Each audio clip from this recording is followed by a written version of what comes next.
every capital presentation, every capital thesis has to the camel has to get through the eye of the needle, if that's still an expression. And it goes through change. Something has to be changing. I've said this to this group 3 or 4 times now. If there's no reason why this deal couldn't have been done 3 months ago, 6 months ago, or 3 years ago, and there's no reason why your deal can't be done 6 months from now, a year from now, 3 years from now, then there's no reason to do the deal other than somebody owes you a favor. So can we just stick on that point for a moment and make sure nobody is left behind on this concept? Every presentation just starts with change. It just starts, hey, tell me about your deal. Because the free money rate is 5.5% and spreads are 6%, we exist. Anybody not affected that dramatically by interest rates that are in this room? Great. So I heard a couple software company pitches, though. Yes? Was anybody pitching a software deal? I could swear I heard at least one. You were. Okay. It's not a crime to be in software anymore, just because I know it's embarrassing, and every day you're like, I need a time machine to go back to 2020. You could just plug into the free $25 million ATM that was on every website, but now you actually have to fight for money. But what is your software product? Your software that builds other software products. Okay, great. And so your interest rates, your deal is not very sensitive. It has changed in the world that makes you relevant. So in my view, this presentation, I don't know anything about the company. We haven't met before. I didn't slide you a card before if you can check under your seat, the card you picked is under your seat. No, this is not a magic trick. To me, this pitch basically, as it processes through my mind, is like this. And I don't know anything about it. But over the last 10 years, these amazingly powerful APIs have been developed in software. What this does is it allows you to connect your database, your website, your sales funnel, your YouTube, and it lets all these things that you own that are digital connect together and talk to each other. It's literally what allows you to run a funnel. Is anybody here not running a funnel? You're not. Okay, you're not. But 89, 95% of the people in here, by lack of raising their hands, indicate they've run a funnel. What allows you to run a funnel, correct me if I'm mistaken, is these APIs. Because I know we run some very limited funnels, but we have 4 or 5 websites. They talk to each other. You go to a landing page. There's a video. So these APIs are these things that allow all of your digital stuff to connect. Your iPhone, your computer, the iCloud, everything. The problem is to run a business today, you now need 40 or 50 of these APIs. And if one of them breaks, you are down. And when I mean down, some of our clients, $1 million a day, down. Hunting down which API doesn't work, right? Why it doesn't work, and how it doesn't work. And we exist because $1 million, $10 million, $100 million businesses are breaking daily. And it can take a week or a month to find out why and how to fix it.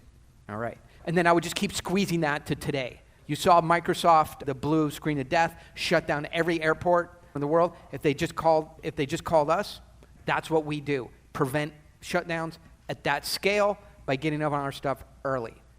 And then you have to have the negative in this pitch too. I think a lot of these pitches, and we're gonna go through the material, but just from listening to them, they are very. Are you ordering lunch? Can I put it in order? Okay, you're getting dessert. I have a falafel with extra tahini. Asher, what did you want?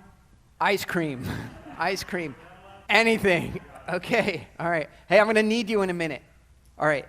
The presentations that I've been hearing have been very, what I would say, needy, but a better word for that is they've been a little bit like slobbery or cloying or saccharine or sweet, right? And there's not two sides to it. For the pitch that I'm going to see, I've probably talked to 1,000 investors in the last 90 days on Zoom calls. And so I was mean to you, but I thank you for being patient and understanding. But what I do on those Zoom calls is I find out, so there'll be 35 to 45 investors on those calls. And I'll look for the venture capitalist or private equity firm that invariably gets on the call. And I will find them and I will throw them off the call. And what that does is it signals that, you guys saw the movie 300 where the messenger comes and generally the messengers are safe?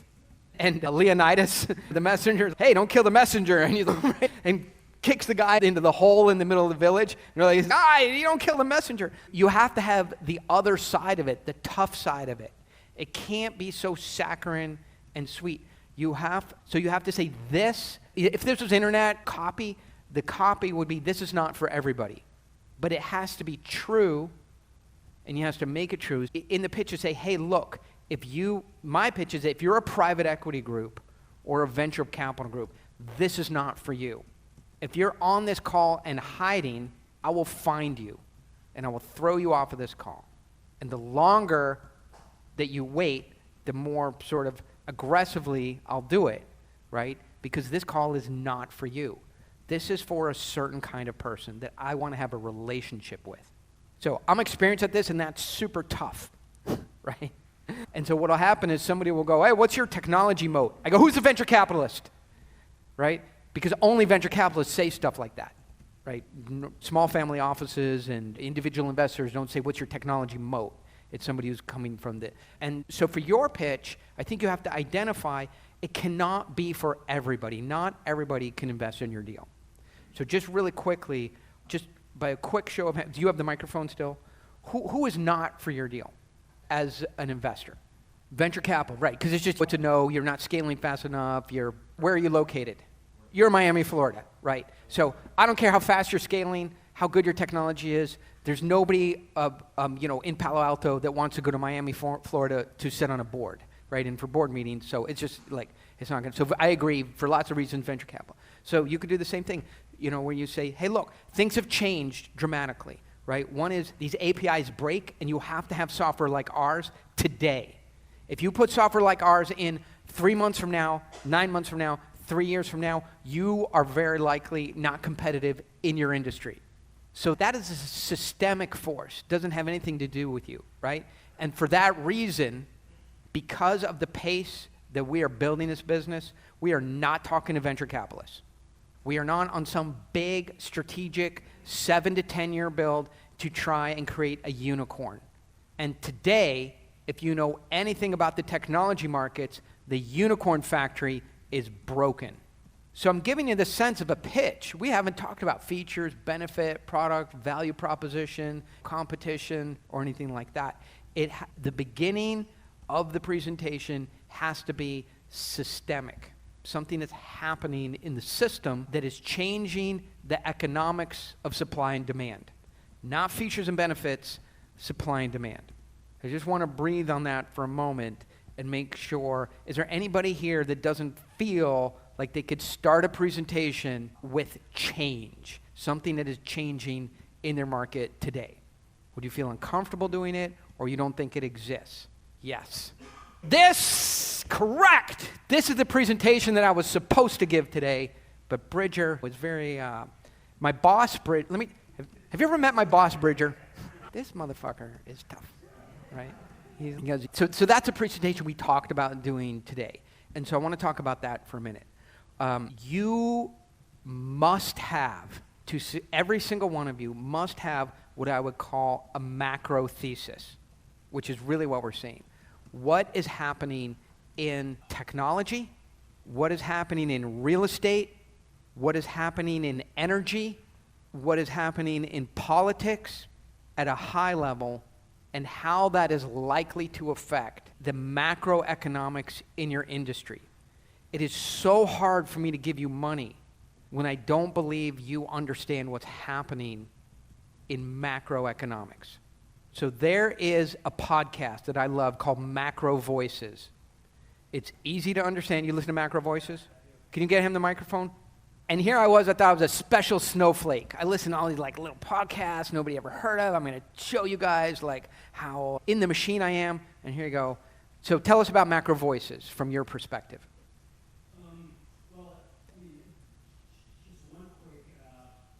Great. So Macro Voice is a good place to start. You just listen and it will introduce you, and I think in a fairly accessible way, to how economists think about what is happening in how the election is going to affect the economy, what interest rates are going to do. A lot of it is super boring. You can listen to it while you're trying to get to sleep.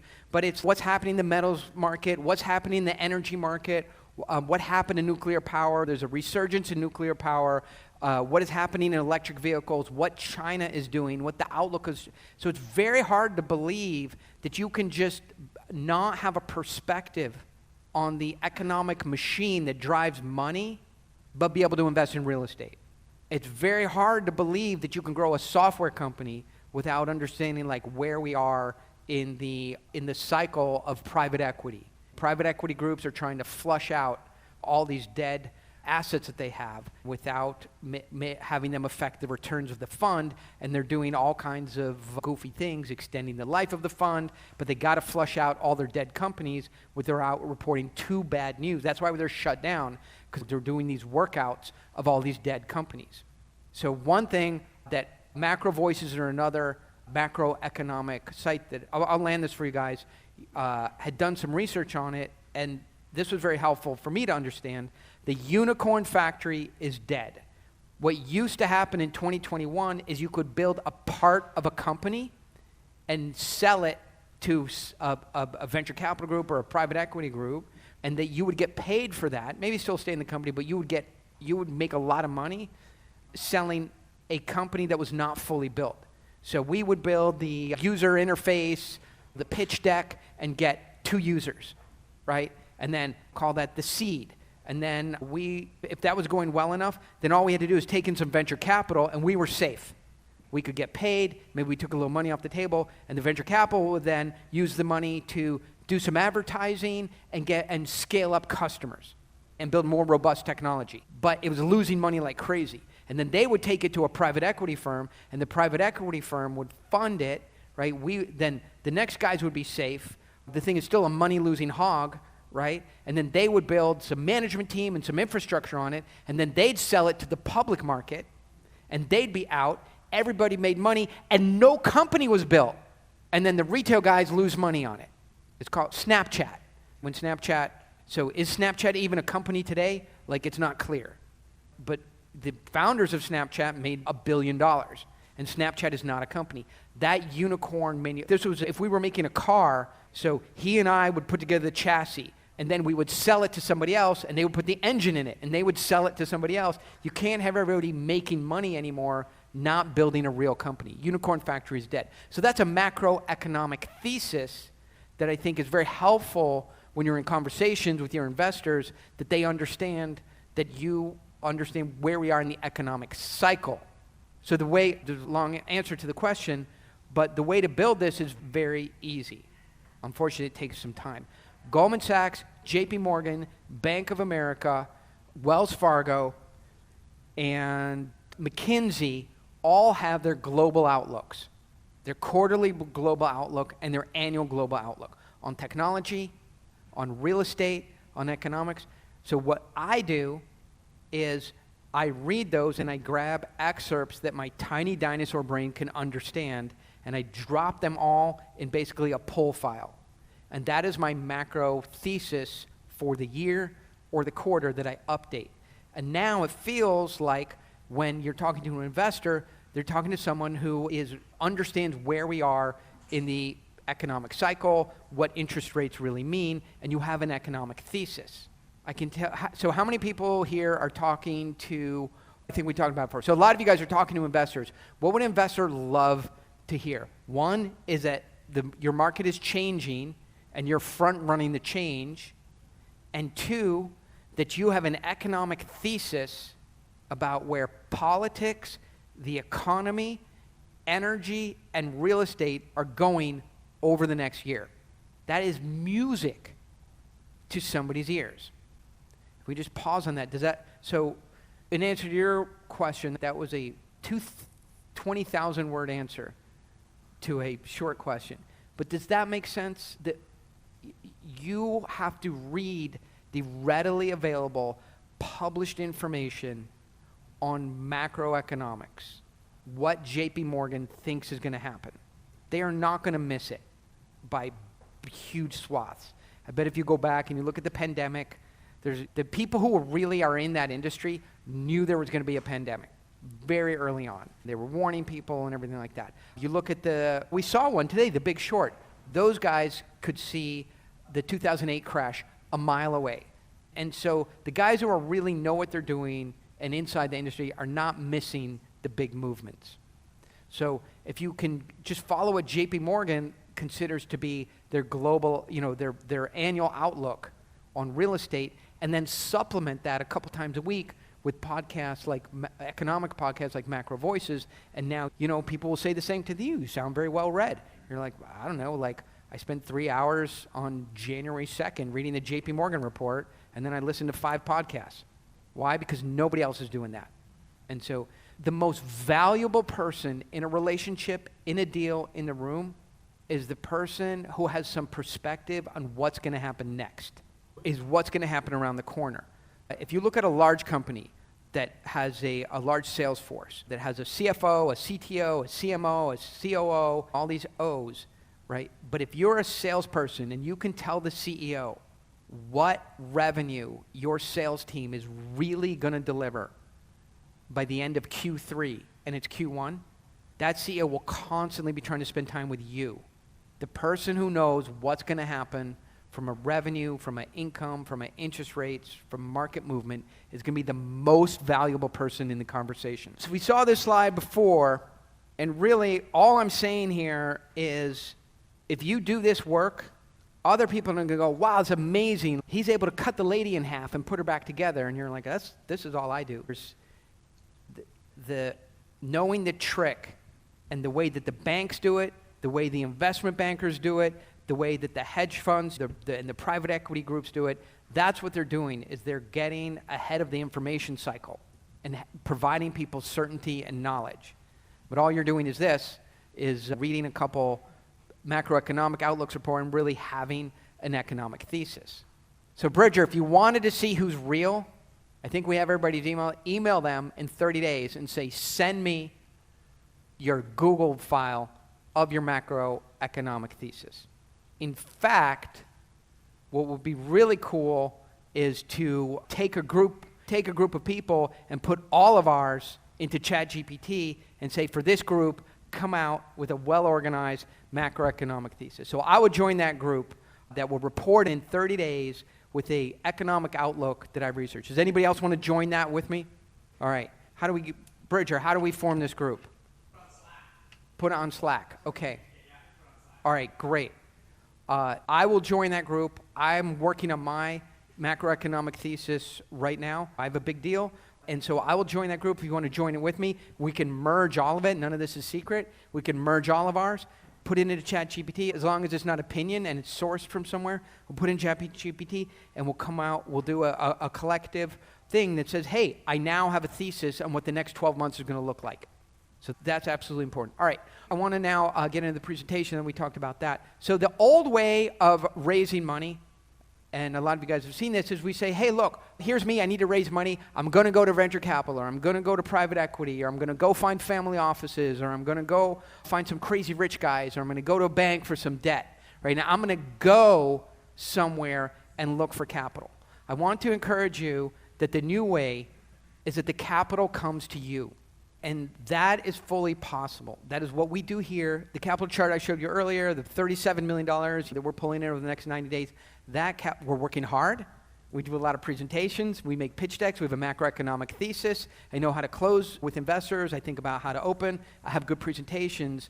But that capital is largely seeking us out. Is that deal still available? I am not making calls going, hey, can we come and pitch you in your office, or do you have 5 minutes to hear my presentation? So let's try and think about how to do that. Hey, buddy, could you come up here for a second? This is super important. Let's go, move it out. What's going on here? Go ahead. Me skating. All right, what are you doing there? Stick handling the puck. Stick handling the puck. Is that easy?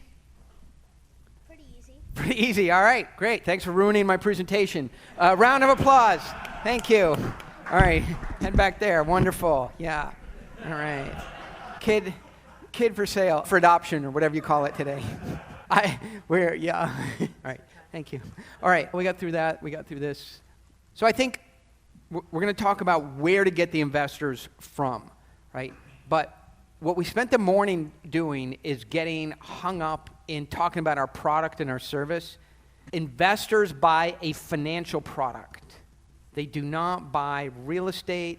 They do not buy software features. They do not buy a fund involvement. They buy a financial product. So if you're talking to an investor, you're talking not about the product, not about the company, not about the fund, but what is the financial product I'm selling? And ultimately, this is the answer to the question. This is the answer to the question of what do I say to somebody in 90 seconds? We have a fund. We currently have visibility on all the capital we need, but we are still talking to new high-quality relationship investors.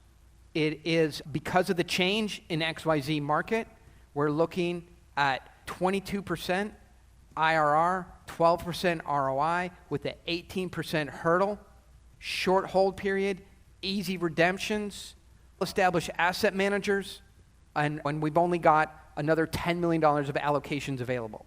That's the description of a financial product, and that's what investors buy. Investors buy a financial product, not a company, not a fund, the financial product that a fund is. Number two, there's always a committee at an investor, even if it's just the wife or the partner, the committee, have to get to committee. That's why there's no reason to pitch anything. It is to get the money to come to you, you have to attract somebody into a relationship. Because even if you work super hard in a pitch and get an answer of yes, it doesn't mean anything till you've gotten to committee. And the third is, even if you've got a yes from the committee, from the partner, right, some mega partner is going to show up that you never heard of, never seen before, never dealt with, was never brought up at all, and will just walk in and go, hey, what's going on here? In every big deal I'm in, after I've gotten a yes, and paperwork has started moving, and we've negotiated, and everything works out, somebody pops in out of nowhere, the final boss, exactly like a video game. It's designed that way, right? You're like, oh my God. You guys have to experience this. I know you have, because this is how it works. You're like, oh my God, worked so hard on this deal. Amazing. We finally, guys, let's have a beer. Let's celebrate. They signed off on it. The deal's done. And then, boom, hey, what the fuck's going on here? We did a deal with you. Well, Ivan, well, tell me what's going on. This sounds amazing. Who is this? Oh, it's the owner of the firm. What? Who? Oh, it's the owner of the firm, Cy, right? Cy Kaufman, owner of Crosslink. This is, really happening. I wrote about it. Pops out of nowhere. It's the final boss, right? And just like in a video game, the final boss is not like, oh, I'm going to take out my dagger and we're going to dagger fight. He's just like 9 arms grow out, fireball come out. You're like, you light on fire. You're like, I just lost 100 lives in 10 seconds. That's what the final boss is. Every deal has some final boss that pops out of nowhere. I think we talked about this last time. I'm repeating myself, but we're in a deal, the deal that I'm in right now, and it was an $800,000 ticket, right? And the guy's like, yeah, I'm committed. He did the paperwork. He have to do the call with my wife. She's on board and everything like that, right? And then, so we're in. The subdocs are in. The money is set aside. They have their accredited letter in. We get on the Zoom call, and there's a third woman on the phone, the call. And they're like, this is Susan. I'm like, who the fuck is Susan? I'm like, oh, she controls the money. Final boss. Never heard of Susan. And she's like, yeah, this sounds really interesting. I'm like, no, that was like 15 calls ago. This sounds interesting. Tell me what you're doing. There's always a final boss that you have to be able to defeat. There must be at least one final boss story in this room. Who has it? You're in a deal, everything's going smoothly, you signed off on it, and all of a sudden, out of nowhere, the person who actually makes decisions shows up. Let's get a microphone over here. Yeah. So thank you for sharing that. The final boss is different. Do we have all the decision makers at the table? That's basic sales. And like, yeah, of course. Look at me. I'm head of the fund, right? All the decision makers are here. Paperwork's going, right? And then out of nowhere, final boss shows up. So we have to be able to defeat that last person who shows up to go, hey, start me from the beginning. Let's see what's going on. All right. So there's always an investment committee, always. And in order to get to the investment committee is you have to walk what I affectionately call the gauntlet of death. The gauntlet of death looks like this. And most of you guys have seen this slide before, but I'll go through it quickly because it bears repeating. You're in a conference room, you're sitting in a leather chair, you're writing with real pens, they're serving you water in an actual glass. Sometimes, if you're in San Francisco, where I've been, it's like with people you've read about in magazines, like people you've fetishized about being in rooms with, and you're so excited, right? And you've reached like the pinnacle of your investment journey. And they go, this is really great. I'm excited about this project. Let's just say this meeting went well. Let's continue working on this. We're going to have you work this with our people who focus on it. We're moving ahead, and your heart is soaring. Violin music is playing in your mind. You won the next level of the video game, and then this is who they send you to, right? The interns.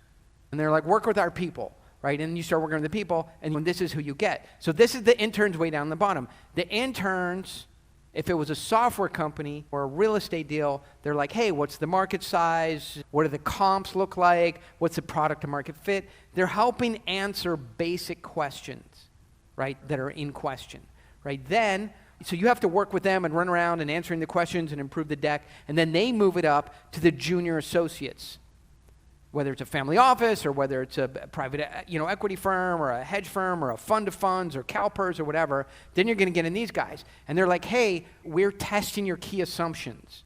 Your assumptions about dollar per square foot, about market growth, about market size, about infill coastal California, growing at an increasing rate, that market rates are going to remain stable, whatever. You've got some assumptions to drive your model, and the junior associates are like validating and testing your assumptions. Then when that's done, the senior associates see this, like all this work that's been done, and then they finally take a deep dive in your model, and they have experience. And they're like, we've seen these other funds, or we've seen these other deals, we haven't seen it turn out this way. I'm not sure this IRR is achievable. And then you're working with the senior associates who really know what they're doing, and then it moves up to the partners, right? And the partners then go, all right, this thing looks like it's ready to get to committee.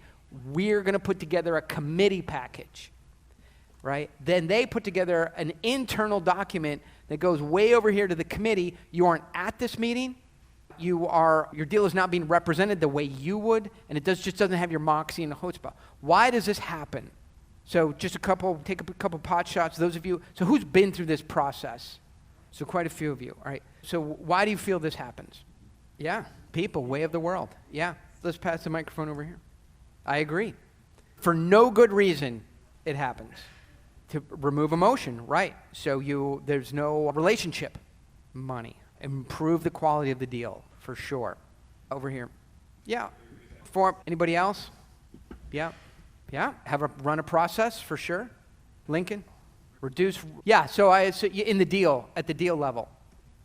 Yeah, so to just have people spend time running the numbers and catching something wrong and reduce risk, I agree. Anybody else over here? These are right. So these two guys are onto it here. And nobody's wrong, but these two guys have the answer that is actionable. But anybody else? Yeah, over here, Corey? Yeah, for sure. Give the analyst something to do so analysts can look good. Anybody else have a thought on it? Yeah, over here? Yeah, running a process. Right. So all those things are true. These two guys nailed the actionability of it. So one is level the playing field. And then what was yours? Protect the time of the most senior people. Right. So committee, what do they do at committee?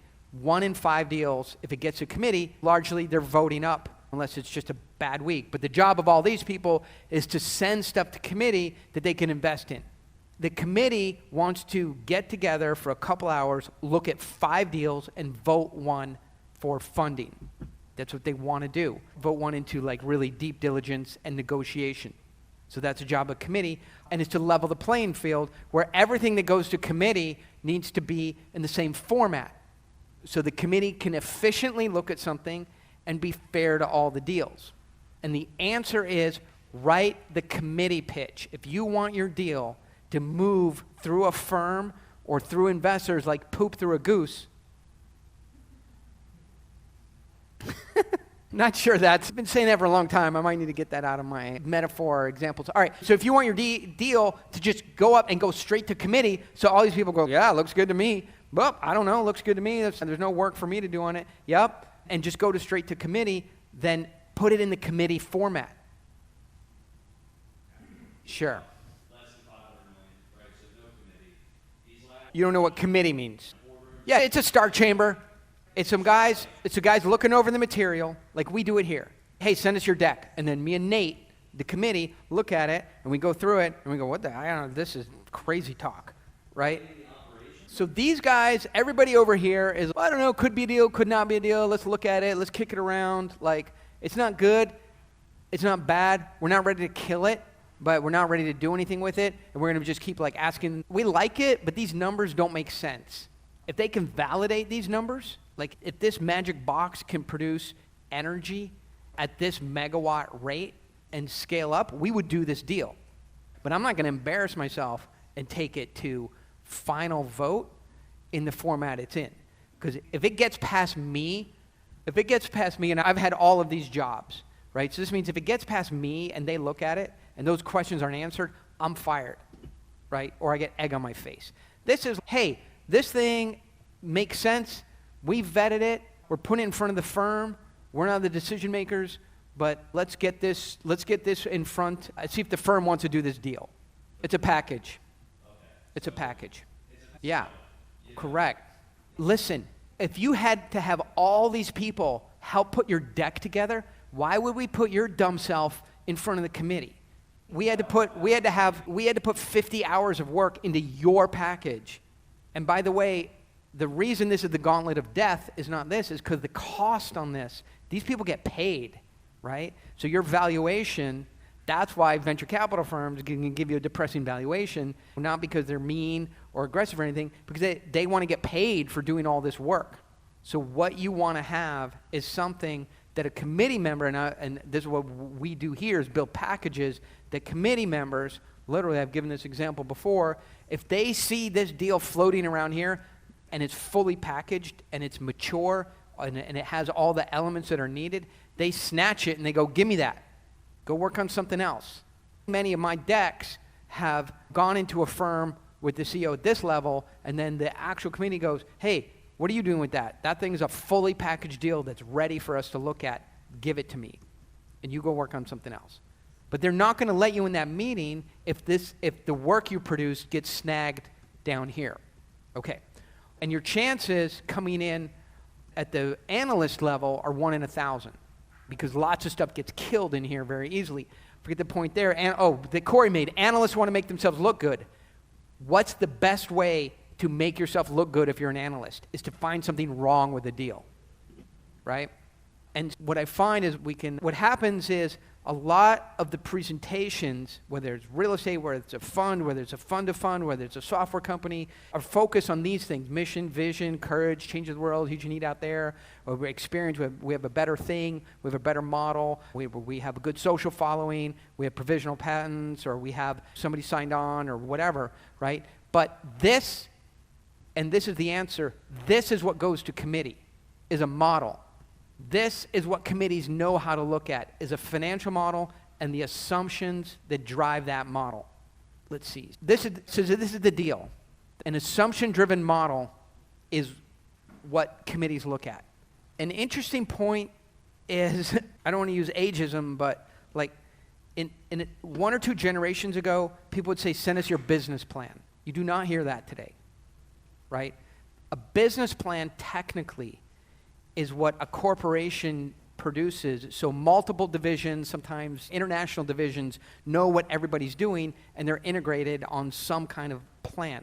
A startup with 9 people, 12 people, a real estate. So you're a fund? Yeah, 506C 506C crypto. So how many people are in the deal? About how many people are in the deal? Like, how many people work with you? Yeah, so you have 2 partners, 1 intern, and a couple people. So you have 8 people. You're not going to produce a business plan. Like, all you have is a financial model, right, and some call-outs for the assumptions. What goes to committee is a model. They don't care about all that crap that the junior guys care about. Vision, mission, change the world, nice images. They care about what is your macro thesis? Do you have some expertise in this area? Are there people on board that have done it before? And a couple other things. And what are the assumptions that drive the model? And where's the assumption-driven model? That's what they look at. Everything else is just scrapped. That's what goes to committee. Let's see. So the stuff that goes to committee follows this one rule. Never say anything without a number in it. And now we come full circle to this 90-second introduction, right? What was the path through that? Revenue, number, income, number, gross margin, number, hold period, number, growth, number, target exit, date, number. So what you're signaling to somebody in the 90 seconds is that you understand the language of deals, which is numbers, not ideas. Think about it this way. Numbers I can evaluate in 5 minutes. Ideas going to take me 2 hours, 4 hours, 2 days, 2 weeks. So when you're talking in ideas to someone, there's nothing fundamentally wrong with that, but what you're asking them to do is spend a huge amount of time trying to understand what you're doing and why you're doing something. When you're talking to someone in numbers, you're saying, you can spend a short amount of time trying to understand what I'm doing. And I speak the language of deals. So when you, at the beginning, when you're talking to someone, never say anything without a number in it. And the end, when you're in committee, nothing without a number in it. If I have here, I have it here. So I want to just, I'm going to pull up a slide here, and then we can talk about it, that is the things that defeat the final boss, get you to committee, and manage a committee. So I'm just going to pull up one slide that will land all of us and nail it home. So just take me a second. This is called, there we go. So really what you're doing is you're taking all the final risk that the committee perceives out of the deal.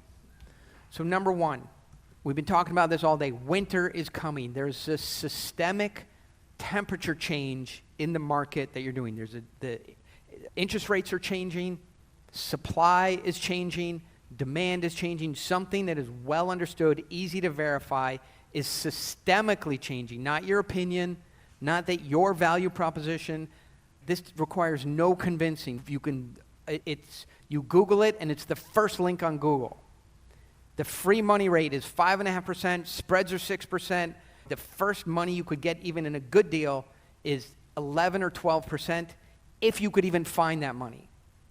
That is a systemic change in the system. I would add to that, stop thinking that low interest rates are coming back. They're not. It's a good change in the system. Winter is coming. Second, I'm glad this is here. The problem, a lot of you guys are talking about the problem. You make the problem about the math and the numbers, not about behaviors and ideas. So the problem isn't an idea. You make the problem a number. For those of you in multifamily, that's really easy. A 12% cost of capital turns multifamily real estate deals into 2 times return in 10 years. And this, you're going to make 5% a month, or you're going to make 5% a quarter, or you're going to make 15% a year, is gone. That's just turning the actual market problem into math. The third thing that defeats the final boss and that you want to take to committee is what we're doing is going gangbusters. We do not need your money, your help, your ideas, your workflow to succeed.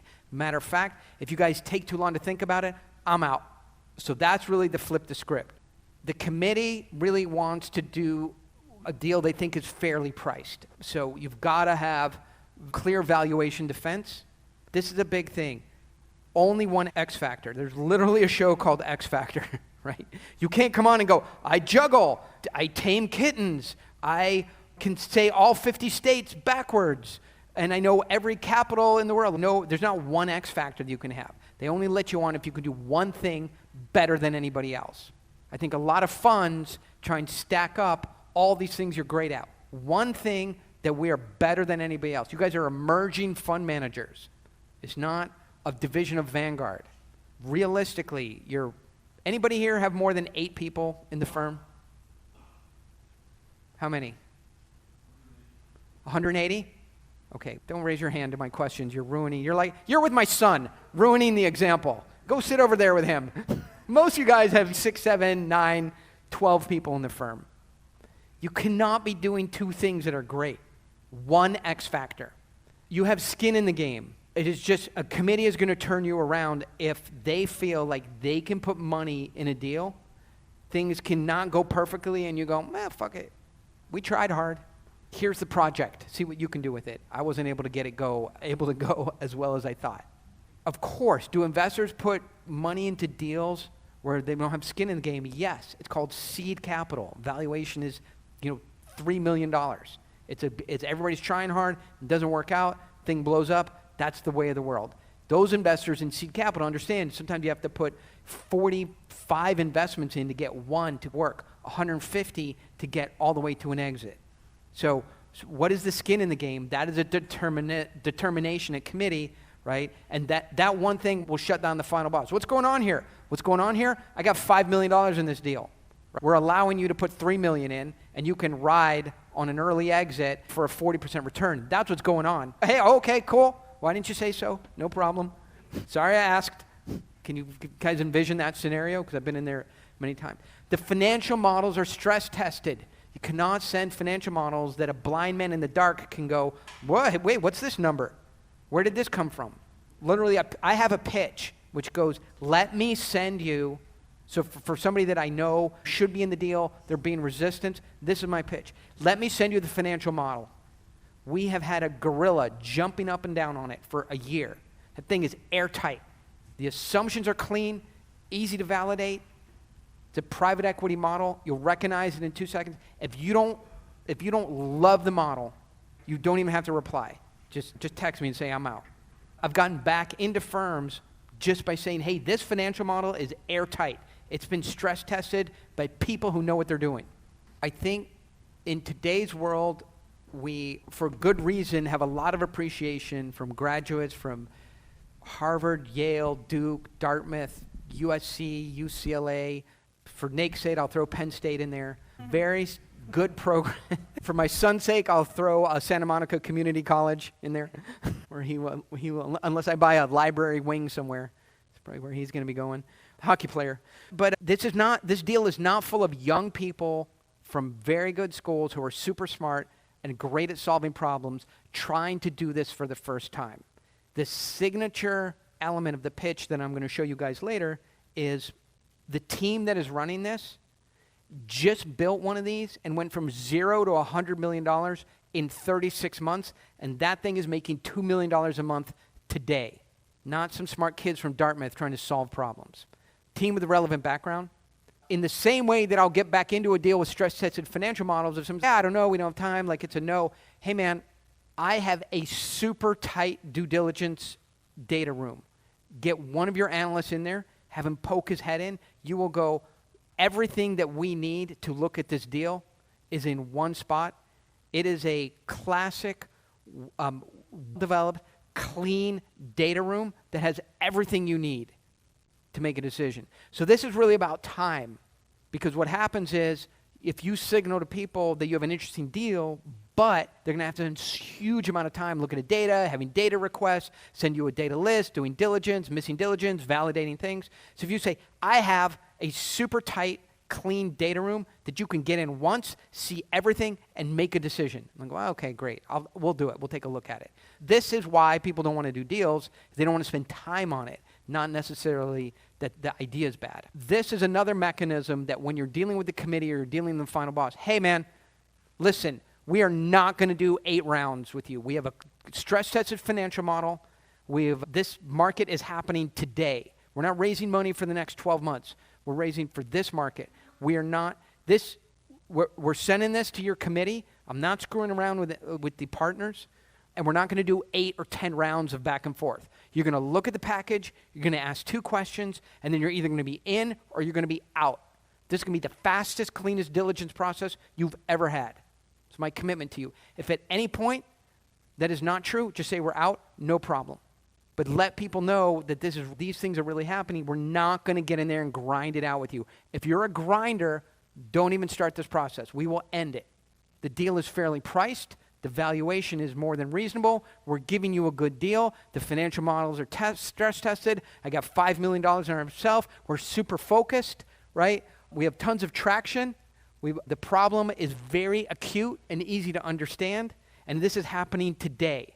We are not going to go into the octagon for 8 rounds. I'm going to sit down with you, right? We're looking for a high-quality investor. If you're a grinder, no problem. Go get another deal. There's adults on the board of directors, and the marketing team is dialed in.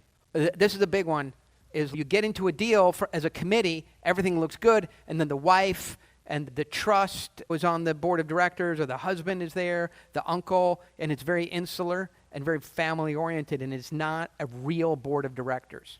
If I put money into a deal and things don't go perfectly, who is going to raise more money? If it's going to be me, I'm more nervous. I want it to be you. I want to know that you raise money like Al Pacino plays a gangster, for real. We do not want to put money, or you don't want to, you don't want to give somebody the impression that they put money in your deal and it starts getting lean, that they're going to have to help you raise more money. They want to have super confidence that you can do it. And then, of course, goes without saying, clean cap table. So these are the 14 things. And the last one is, hey, this is not a deal you have to work on. Just add money, press a button, just push the money button and watch this thing rip. Let it rip, potato chip. If I take a deal to committee and there's an impression like they're going to have to do work, or there's more things to do, or this is going to be super hard, this is add money, watch it go. These are the 14 things that kill the final boss dead and get you through committee for real world experience. Bridger, on that note, I'm going to go take a nap. Thank you. Give it up for Oren Klaff, everybody. Well done. I love it. Thank you. Stay up here for a minute. All right. This is pretty fun. Let's do this. I'm guessing a few people have some questions. Sure. Is it okay to take some questions for no a minute? problem. Yeah. Before we move on to the next segment. Awesome training. And I think there's this. I was taking tons of notes, but I have a full page of notes back there, which is pretty fun. So let's do this. I'm guessing people have questions. Maybe you don't, but does anybody have a question for Oren while we're here? Yeah, let's go. We'll go here, and we have a couple mics. You want to run? Oh yeah, we got a mic here. Yep. I'll help run mics too, and Oren can answer. We'll direct the questions at Oren. So sure. We'll go here, and then we'll come over here in a sec. Yes, the fund agnostic of the client. So here's a way to think about it. This is another close I have. Listen, the model is it's a template, right? There's only 5 things that matter to the model. You put those 5 things and everything's right? You believe in those 5 key assumptions, everything else is just math. You don't believe in any of those 5, it doesn't work, and we can't be partners, right? There's 5 things that make this business work, right? So we're going to spend 80% of our time talking about those 5 things, right? If you believe in those 5 things, you like us as a team, and you like the space, then everything else is just kabuki theater, right? If you don't like any one of those 5 assumptions, let me know early and often so I can get the hell out of here and go to my next meeting. That's the assumption-driven model. Great question. Who else has a question? Anybody else? Okay. We'll go Grizz back there. Let me help. I heard one of these female ping pong players from the U.S. team, an interview with her, and the interviewer is, don't people like challenge you to ping pong all the time? And they're like, yeah, Steph Curry challenged me to ping pong, because people think like they play ping pong and they can, just because they play ping pong and they're pretty good at it, but we would beat anybody at 21-0 100 times in a row. It's not. So for me, it's really hard to answer that, because I am very good at this. So I am not sending in a deck. I'm making them beg for a deck, right? That's probably not the best move for you. It could potentially backfire. If you're going to deal with a firm, to some degree, you have to play the game. Play the game as well as it can be played. So do all these things, and you'll be able to move through the analysts more quickly. So the analysts are going to come back and try and make themselves look good on your deal. And you're like, hey, dude, come on, man. Because if you've got all of this done, like, I'm happy to play with you a little bit, but I'm only going to do so much of this. Don't patronize me. We know it's a good deal. If you don't think you can get through your firm, tell me. I'll play footsie with you a little bit, but come on, let's move this thing along. So I've said this before. You think about like Tim Ferriss and Tony and all these sort of like gurus have all these systems to hack the system. You're not going to hack Vanguard. You're not going to hack CalPERS. You're not going to hack TA or Crosslink or Kleiner Perkins. They're the smartest people in the world, very experienced. You're not going to come in there and Tim Ferriss them, right? Biohack them. You're going to have to play the game, just play the game at the highest level possible and move through their system quickly. I guess that's how I would answer it. The pitch deck is a committee pitch. It's just the committee pitch. It's what I wouldn't mess with the pitch deck. I wouldn't mess with vision, mission, anything else other than the numbers, the assumptions. So when we're through all the questions, I'll put up the pitch deck, the format, okay? I have a PDF on exactly. So here's what happened. Sequoia, to your point, wanted every deal in the same format. So they published what format you need to put your information in order to pitch Sequoia. And every firm sort of adopted the same mission, vision, team, market size, product to market fit, product features, value proposition, and competition, right? And pro forma and exit strategy. Those are like the 8 slides. They want every deal in, right? No deal in this room simplifies it down to those dumb things, right? So that's what we think is a pitch deck, is the Guy Kawasaki or Sequoia. That fits in with the elevator pitch mythology that exists in America. No committee wants to see mission, vision, team, exit strategy. Because what does a committee go? Exit strategy. Exit takes care of it. If you have $20 million in EBITDA, in today's world, we'll have 350 exit options. Success takes care of itself. Don't waste time on an exit strategy slide, right? And really, there's a format that committees want to see it in. I'll show it to you in a minute. And then you just got to play the game. I'll add, if I can come up here for a sec. So Fund Launch Partners, it's our GP Stakes Fund. I have reviewed a number of you in the room on investment committee. So we do the exact same process. You guys, they apply. We have a junior team of interns that elevates it to like exactly what you described. They then write a 7 to 8 page investment memo. And it's just dense, 7 to 8 page, 12-point font, going through all the stuff you just talked about. We then sit in investment committee. It's a 4 or 5 hour meeting. We read all of them. We all mark it up like crazy. And then we make all these decisions based on that. And so I just want to give to you, like that. We do this, how many times a month? Once or twice a month we do an investment committee. We usually have 5 to 7 firms. We all vote on and look through. I know like a number of you, and you're like, oh, Bridger saw my pitch deck. I'm like, no, I didn't. All I saw was an 8-page memo that was written up. They did reference calls with you. They called other people on your team, and they wrote it all down into a standardized process that we looked at for you. So I just wanted to give credit to that. But yeah, let's see this real quick. Yeah, so how to get the money to come to you. The deck gets the money to come to you. So here's let me shrink this a little bit so it fits on the page. Is that my DoorDash? We've talked about this before. People in the back, by the way, there's seats up front. If you guys can't see, I know it's a little crowded, so come back. Don't get this wrong, your name, which I've seen that be wrong. The window sticker, what is it? If you go look at a car, they have a window sticker in it, at least in California. It says like how many miles are on it, what the warranty is, what the price is, what the miles per gallon is. What is this thing? What are the key elements that describe this? Next, what is the investment thesis? I can give you tons of examples, but like, why are we doing this? What change has happened?